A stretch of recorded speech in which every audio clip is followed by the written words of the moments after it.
Nah, sebagai poin terakhir adalah apa sih yang harus kita lakukan untuk bisa menghandle inovasi revolusi sebenarnya ya. Lebih tepatnya katanya revolusi, karena kecepatan perubahan ini akan semakin mempercepat. Aneh kan? Sekarang kayaknya udah terlalu cepat ya.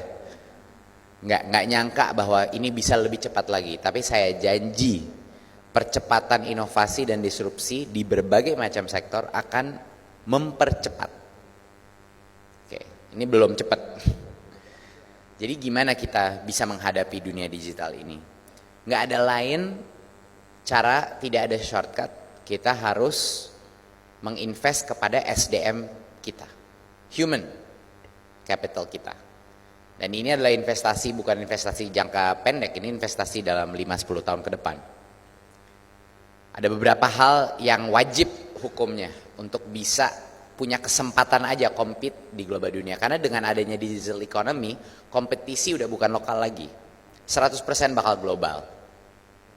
Ya, pemain-pemain semua teknologi digital seperti lihat Tokopedia, Traveloka, Gojek, semua kompetitornya internasional. Dan itu akan selalu terjadi. Nomor satu adalah bahasa-bahasa dan topik-topik yang harus dikuasai. Nomor satu bahasa Inggris. Karena bahasa Inggris menjadi bahasa kita mengkonsumsi bahasa konten dunia melalui online dan lain-lain. Kita harus mempersiapkan generasi kita untuk bisa mencari knowledge sendiri. Karena sekarang apa yang dipelajari di sekolah udah nggak ngaruh lagi. Udah nggak ada gunanya apa yang kita belajar dari konten. Yang lebih penting adalah apa skill yang kita belajar. Bagaimana cara berpikir, bagaimana cara berstruktur, bagaimana solving problems, bagaimana cara berkolaborasi, itu yang penting. Kontennya udah nggak penting lagi. Terus terang, saya mohon maaf bilang ini. Tapi memang secara itu, tentu kalau mau jadi dokter, mau jadi engineer dan lain-lain, ada domain expertise yang harus ada. Tapi saya janji bahwa dalam 10-15 tahun, semua pekerja harus merelearn setiap 5 tahun. Semua orang udah pasti akan harus belajar ulang lagi tiap 5 tahun, karena perubahannya terjadi begitu pesat. Jadi bahasa Inggris adalah bahasa satu pun yang harus dikuasai. Nomor 2 adalah bahasa coding atau programming. Itu adalah dulu kita membangun gedung-gedung pakai semen, pakai bata, pakai fondasi, baja dan lain-lain. Di dunia digital, gedung-gedung yang kita bikin, skyscraper yang kita bikin itu adalah di dunia virtual. Jadinya kita butuh pembangun-pembangun dunia virtual ini, yaitu coder. Kalau kita tidak bisa menguasai bahasa coding, kita tidak akan bisa membangun dunia virtual kita. Ya. Jadi itu kalau saya bilang sih harus mandatory di SMA, Inggris dan coding. 2 lagi subjek yang sering banget yang saya bingung kenapa nggak diajarin di SMA dan kuliah sebagai mandatory.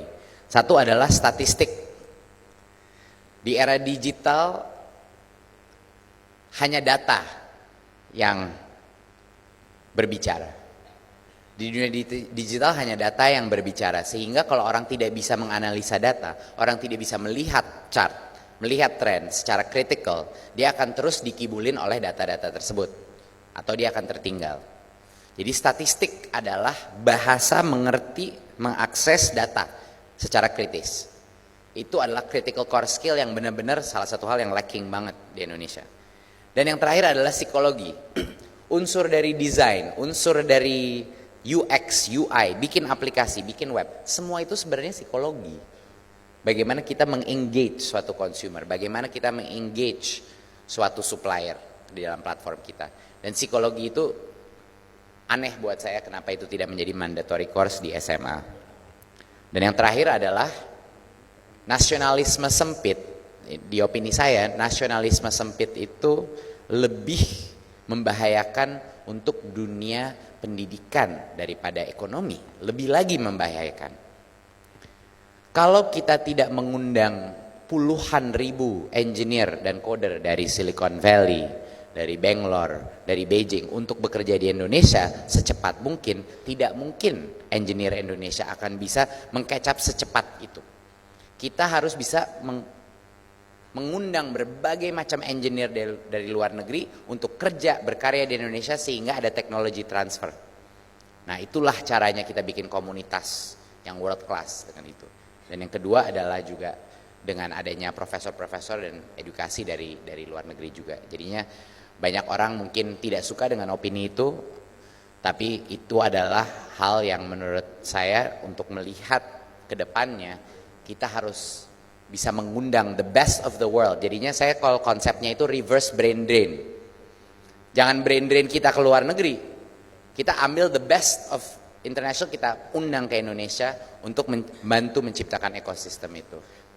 Dan kalau kita bisa melakukan itu secara cepat, baru kita akan mendapatkan kesempatan untuk menjadi truly digital economic superpower. Karena potensinya sudah jelas ada di Indonesia. Kesuksesan Indonesia di Asia Tenggara itu sudah mutlak, itu udah pasti. Kita jadi digital player terbesar. Tapi apakah kita bisa beyond itu tergantung kepada ability of our people, of our SDM, untuk bisa menguasai bahasa-bahasa di dunia era digital. Terima kasih.